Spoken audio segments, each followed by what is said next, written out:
18%, the biggest increase since 2009. I have all the details and what you need to know right here in the video, so let's get right into it. Also, a huge thank you to today's video sponsor, Aura, but more on them in just a couple minutes. Alright, a new report was just released showing just how much credit card debt we, the American consumers, have right now in the United States. The number is coming in at $930.6 billion. Now, this is the most credit card debt we have ever had as a country ever in the history of the United States. Almost $1 trillion in credit card debt alone just in this country. In fact, collectively across all the debt that consumers have in this country, we are rapidly approaching $17 trillion. It's a lot of money, right? Well, I want to talk about this report talking about credit card debt and what this actually means. Now, this report is actually as of the fourth quarter of 2022. So as of right now, it's actually even delayed a couple months. However, here's what they're actually pointing out with this report. They went on to show that the credit card debt increase went up by 18% in that single quarter over the previous quarter. In fact, they went on to show that that is the biggest increase on a quarter-over-quarter basis since 2009. Well, let's think for just a second here. What was going on in 2009? We were in the depths of the great financial crisis, right? The big recession that we had started back in late 2007, basically all throughout 2008, and then bottomed out in early 2009. Well, it would totally make sense that back in 2009, the consumers, as in we, the American people, probably were spending more money on credit cards and racking up credit card debt simply because nobody had any money at that time. Do you remember that? It was kind of a crazy time that we were currently living through at the time. So it would make perfect sense that at that time, people were probably floating more balances on credit cards simply because nobody really had any money during that time. A lot of jobs were lost. The unemployment rate had gone up significantly. And, it was kind of a tough time for everybody. So it would make perfect sense that a lot more credit cards were being opened and a lot more balances were being floated. However, as of right now, what's the explanation for it? Well, inflation would be a very contributing factor to all of this that's going on right now with rapidly rising interest rates. And again, the inflation and again, credit card balances increasing. All of this combined is ultimately leading toward, again, people not having a whole lot of money and again, floating balances on those credit cards. Well, I do have a lot more to talk about this, including a statement recently announced by the Treasury Secretary Janet Yellen just a couple days ago and her remarks on high levels of debt. So more on that here in just a second, but we want to make sure that our identity is also staying safe, which is exactly why I'm going to be talking about Aura, today's sponsor, right now for just a couple minutes. I'd like to thank today's video sponsor, Aura, an easy-to-use app with everything you need to stay safe online. Aura helps protect you from scammers and hackers by scanning through the so-called dark web, where these criminals like to sell your personal information, including email addresses, passwords, and even social security numbers. If they find anything, they alert you immediately. They also help you fight back against these annoying websites that make your personal information public by automatically requesting removal of your information, which also helps cut back on these robocalls that all of us get so much every single day. Aura gives you practically real-time alerts on suspicious credit inquiries. For example, if somebody were trying to open a credit card or a loan in your name. Also, their VPN allows you to stay anonymous online by keeping your browsing history and your personal information safe and encrypted. And they protect your devices from viruses, malware, and spyware by keeping the bad guys from breaking in. So maybe you already have an app or two that does a few of these things. The cool thing about Aura is you don't need to download and pay for 7 different apps, but rather you'll get it all with just this one. Now here's the really cool part. Aura has a special offer for all of you right here in this community. They are giving you a 14-day free trial if you use my link down below in the description or simply go to aura.com/blindtobillionaire. You're going to be completely shocked with how much they find for you during that 14 days. So again, feel free to check out that link down below in the description or simply go to aura.com/blindtobillionaire to grab your 14 days for free.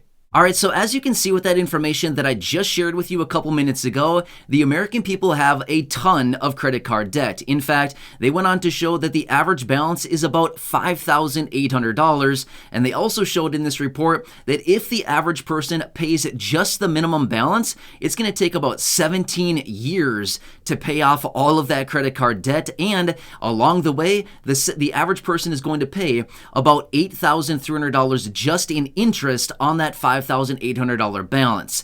That's a lot of money, and that's a lot of interest to be paying, right?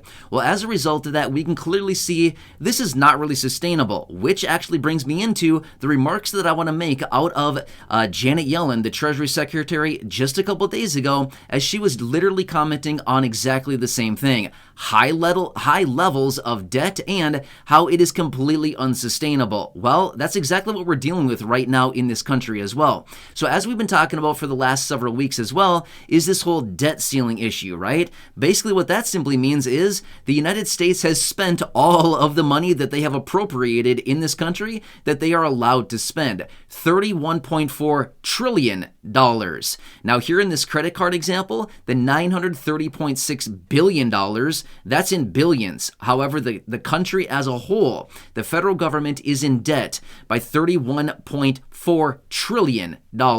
That's crazy, right? That is a lot of money.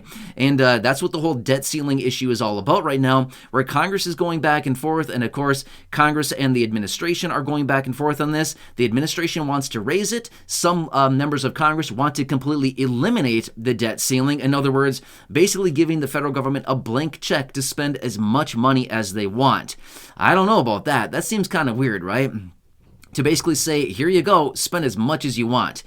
I don't know about that, but again, I am not the one in control about that, but I would just think like, we got to rein this in at some point, right? Now again, I'm not taking sides on any of this at all. I'm just thinking having a blank check at their disposal might get a little bit dangerous kind of quickly, right? Because if any of us were given an unlimited amount of money to spend, do you think we'd maybe find ourselves getting a little bit carried away? I know I certainly would be. You know what I mean? Let's just be real for a second. Let's be honest for a second here. I know that I would get super carried away, and I think all of us would probably get a little carried away as well. It's like going to, I don't know, a candy store where they have free samples, right? Do you walk around and taste one? Probably not. Do you walk around and taste two? Probably not. Do you walk around and taste everything that looks good? Probably, right? I mean, let's just be honest. We all do it, right?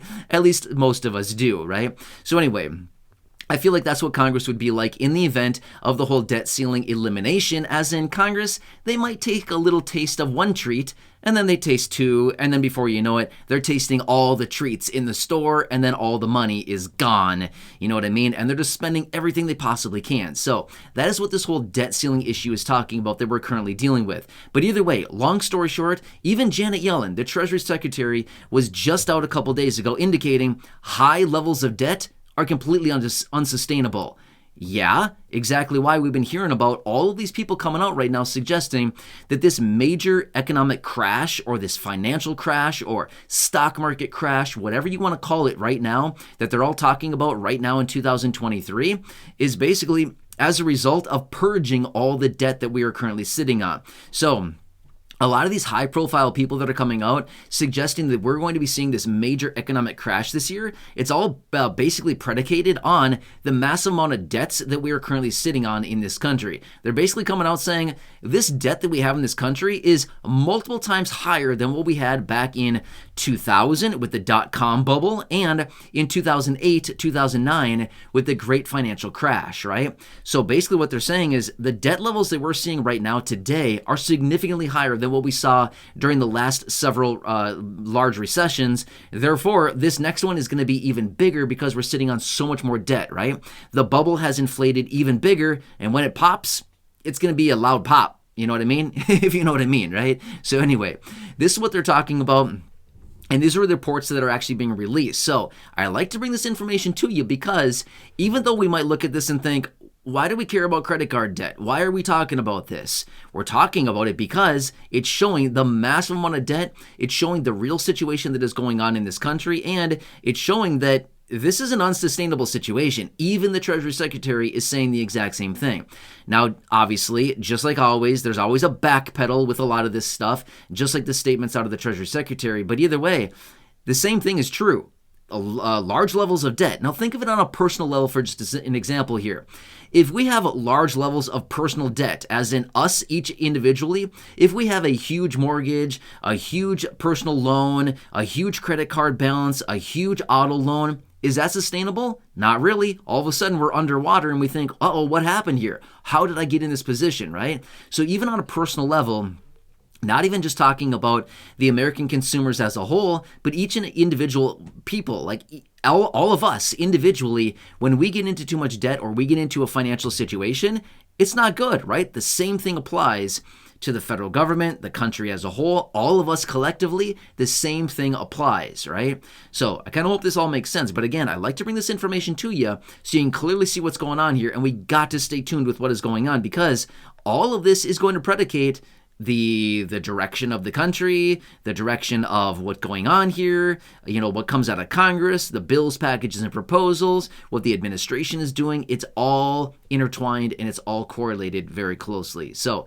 it's all pretty important stuff. Even if we think, it may not impact me directly, oh yeah, it will impact all of us directly at some point. A lot of it coming out of what happens in Congress and, of course, the administration as well. That's why you got to watch it, because it's all going to basically give birth to and predicate any future bills, packages, proposals, and taxes going forward as well. Very important stuff. Either way, I hope you found this video to be helpful. Again, I'm here to bring you the latest information as this information is hitting the wire. I'm here to educate, I'm here to inform, and I'm literally here to advocate on your behalf every single day. So again, thanks so much for being here. I truly do appreciate it. I just want to help you out as much as possible by keeping you informed and just being here, bringing you all these updates, as there's a lot of stuff going on. It's a busy and very uncertain time right now with everything happening. Either way, I hope this one helps you. Again, please make sure to subscribe down below if you haven't done so yet. Share the video with your friends, family, social media, and go back and check out any of the other thousands of videos here on the channel. Until next time, enjoy your day, and I'll catch you again later in the next video.